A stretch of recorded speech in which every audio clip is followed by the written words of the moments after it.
Di dunia yang saling terhubung, satu kebijakan bisa mengubah seluruh arah ekonomi global. Dan di tahun 2025, Amerika Serikat membuat keputusan besar, yaitu dengan menaikkan tarif impor menjadi 32%. Kenaikan tarif bukan hanya sekadar angka, tapi memicu perubahan besar dalam perdagangan dunia. Video ini akan membahas apa itu tarif impor, apa yang akan terjadi. Daripada kalian bingung, yuk tonton videonya.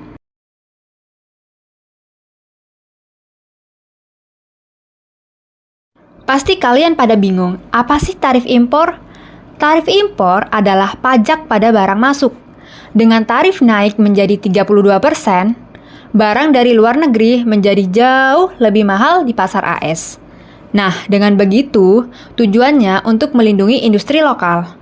Tetapi, efek sampingnya besar pada perdagangan global.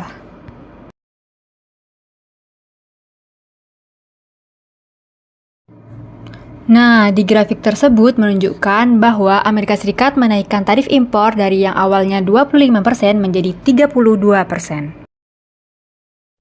Dapat dilihat dari grafik tersebut bahwa kenaikan tarif impor dapat memperlambat pertumbuhan global.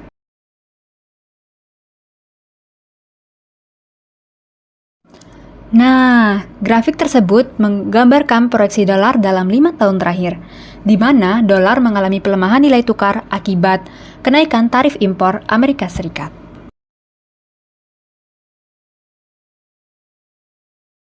Trump membawa narasi bahwa Amerika sedang dirugikan oleh perdagangan global, terutama karena impor murah dari luar negeri. Dari sini muncul kebijakan kenaikan tarif, yang oleh Trump dianggap sebagai alat untuk melindungi industri dalam negeri. Kenaikan tarif impor dijadikan instrumen utama agar produk luar negeri menjadi lebih mahal, sehingga perusahaan dan konsumen beralih ke produksi domestik. Nah, kebijakan ini terjadi karena proteksionisme meningkat, rivalitas AS dan Tiongkok, serta defisit perdagangan AS yang membengkak.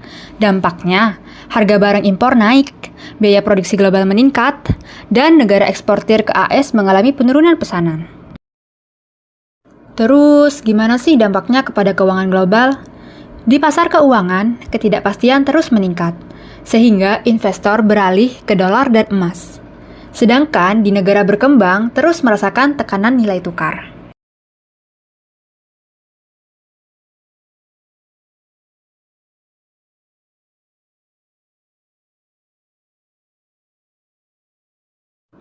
Kebijakan tarif ini berkaitan dengan SDG 8, yaitu tentang pertumbuhan ekonomi.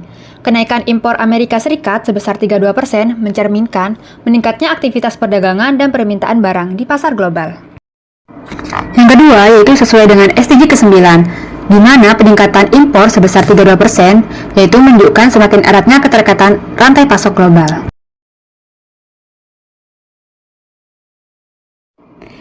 Yang terakhir, yaitu sesuai dengan SDG 16, di mana lonjakan impor AS dalam skala besar sangat bergantung pada stabilitas kebijakan perdagangan, kepastian hukum, dan kekuatan institusi global. Kenaikan tarif impor 32% dari AS bukan hanya kebijakan domestik, tetapi keputusan yang mengguncang rantai pasok dan pasar keuangan dunia. Bagi Indonesia, ini adalah tantangan sekaligus peluang. Sekian pemaparan dari kelompok kami, kurang lebihnya mohon maaf. Sekian dan terima kasih.